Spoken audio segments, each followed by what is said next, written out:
Daily. Taste the Daily. பள்ளி கல்வியை சிதைப்பதற்காகவே புதிய தேசிய கல்விக் கொள்கையை கொண்டு வந்து திணிக்கிறார்கள். அரசு பொதுத் தேர்வு என்ற பெயரால் வடிகட்டி அனைவரையும் கல்வியை தொடர முடியாமல் செய்ய போகிறார்கள். அதனை தமிழ்நாடு அரசு கடுமையாக எதிர்த்து கொண்டிருக்கிறது. நீட் தேர்வு மூலமாக மருத்துவ கனவை சிதைக்கும் காரியத்தை பல ஆண்டுகளாக செய்து வருகிறார்கள். தங்கை அனிதா உள்ளிட்ட எத்தனையோ உயிர்களை நாம் இழந்தோம். ஆனால் ஆண்டுதோறும் ஆள் மாறாட்டம், வினாத்தாள் லீக், மதிப்பெண் குளறுபடி என்று எல்லா முறைகேடும் நடப்பதில் நம்பர் 1 தேர்வாக நீட் தேர்வு இருக்கிறது. இதே போல பல்கலைக்கழகங்களையும் சிதைக்கும் முயற்சியை ஒன்றிய அரசு தொடங்கிவிட்டது. துணைவேந்தரை தேர்வு செய்ய அமைக்கப்படும் தேர்வுக்குழுவை ஆளுநரே தீர்மானிப்பார் என்று UGC எனப்படும் பல்கலைக்கழக மானியக் குழு விதிமுறை வகுத்துள்ளது. துணைவேந்தர்களை நியமிக்கும் அதிகாரத்தை ஆளுநர் கையில் கொடுப்பது பல்கலைக்கழகங்களை சிதைக்கும் காரியமாகத்தான் முடியும். அதற்காகத்தான் இப்படி செய்ய போகிறார்கள். இந்த விவகாரத்தில் ஏற்கனவே தமிழ்நாடு அரசுக்கும் ஆளுநருக்கும் கருத்து மோதல் தொடர்ந்து நடந்து வருகிறது. துணைவேந்தரை தேர்ந்தெடுக்கும் தேர்வுக்குழுவில் UGC பரிந்துரை செய்யும் உறுப்பினர்களை ஆளுநர் நியமித்தார். நாம் அதனை ஏற்கவில்லை. இந்த மோதலுக்கு ஆக்கப்பூர்வமான தீர்வு எட்டப்படாத நிலையில் தன்னிச்சையாக துணைவேந்தர்களை நியமிக்கும் அதிக அதிகாரங்களை ஆளுநர்களுக்கு வழங்குவது சரியுமல்ல, முறையுமல்ல. இவர்களாக ஒரு உத்தரவை போட்டுவிட்டு இதனை அமல்படுத்தாத கல்வி நிறுவனங்கள் UGC திட்டங்களில் பங்கேற்க முடியாது என்று சொல்வது அநியாயம் அல்லவா? அதுவும் பட்டங்களை வழங்க முடியாது என்பது பயங்கரமான மிரட்டல் அல்லவா? வேற என்ன அது எடுத்து காட்ட முடியும்? மாநில அரசுகள் தங்கள் வளத்தில், பொருளாதார பலத்தில் கட்டிய பல்கலைக்கழகங்கள் அபகரித்துக் கொள்கிற அக்கிரமமான முயற்சியாகவே இதனை கருத வேண்டியிருக்கிறது. இந்த விதிமுறை கூட்டாட்சி தத்துவத்திற்கு எதிரானது. மாநில உரிமைகளில் தலையிடுவது மக்களால் தேர்ந்தெடுக்கப்பட்ட மாநில அரசுகளை சிறுமைப்படுத்தும் செயல். மக்களால் தேர்ந்தெடுக்கப்பட்டவரிடம்தான் கல்வி தொடர்பான அதிகாரம் இருக்க வேண்டும்.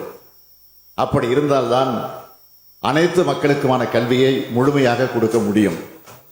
நியமன பதவிகளில் ஒரு சில ஆண்டுகள் இருந்துவிட்டு போய்விடக்கூடியவர்களுக்கு ஒரு மாநில மக்களின் அடிப்படை உணர்வை புரிந்து கொள்ள இயலாது.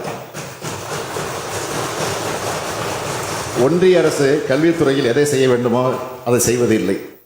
வரம்பற்ற கட்டணம், இடஒதுக்கீடு இல்லாத தன்மை என வரம்பு மீறும் தனியார் நிகர்நிலை பல்கலைக்கழகங்களுக்கு கடிவாளம் போடுவதற்கு சிறு துரும்பும் கிள்ளிப்போட மறுக்கும் ஒன்றிய அரசு தனது நிதிநிலை அறிக்கையில் உயர்கல்விக்கான நிதி ஒதுக்கீட்டை குறைத்து கொண்டே வரும் ஒன்றிய அரசு கல்வித்துறை சார்பில் தமிழ்நாட்டில் IIT, IIM, சென்ட்ரல் யூனிவர்சிட்டி போன்ற ஒரே ஒரு புதிய உயர்கல்வி நிறுவனத்தை கூட அமைக்காத ஒன்றிய அரசு IIT போன்ற உயர்கல்வி நிறுவனங்கள் பட்டியலினத்தவர் பிற்படுத்தப்பட்டவரது சட்டப்படியான ஆசிரியர் பணியிடங்களை நிரப்புவதற்கான நடவடிக்கைகளை மேற்கொள்ள தவறிய ஒன்றிய அரசு மாநிலங்களின் கட்டுப்பாட்டில் உள்ள பல்கலைக்கழகங்களை தனது முழு கட்டுப்பாட்டில் கொண்டு வர முயற்சி செய்வது கெடு நோக்கம் கொண்டது, சுயநலமானது.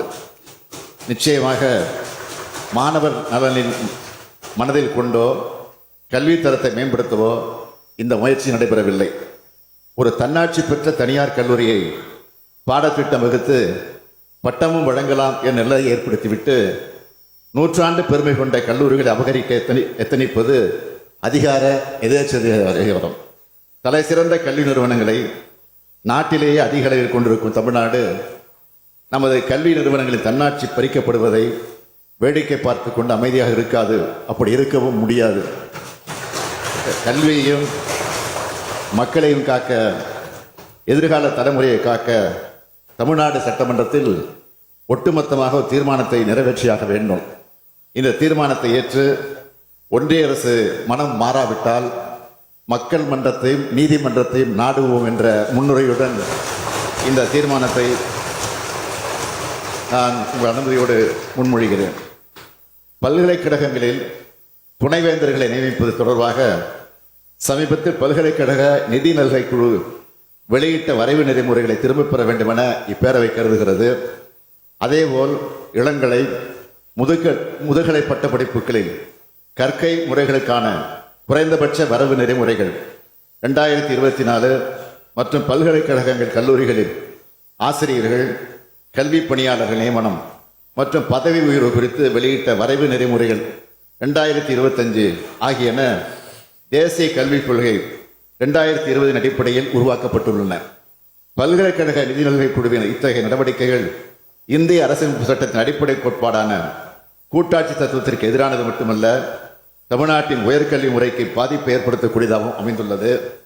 தமிழ்நாட்டில் சமூக நீதி கோட்பாட்டின் அடிப்படையில் உருவாக்கப்பட்ட வலுவான உயர்கல்வி கட்டமைப்பை இந்த வரைவு நெறிமுறைகள் பாதிக்கும் வகையில் அமைந்துள்ளதாலும், தமிழக இளைஞர்கள் எதிர்காலத்தை கடுமையாக பாதிக்கும் என்பதாலும் பல்கலைக்கழக நிதிநிலை குழுவின் இந்த 2 வரைவு நெறிமுறைகளையும் துணைவேந்தர் நியமனம் தொடர்பாக வெளியிடப்பட்டுள்ள வரைவு நெறிமுறைகளையும் உடனடியாக திரும்பப் பெற வேண்டும் என்று ஒன்றிய அரசின் கல்வித்துறையை இப்பேரவை ஒருமனதாக வலியுறுத்துகிறது.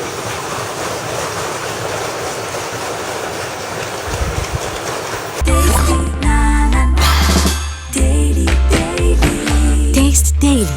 Taste the Daily.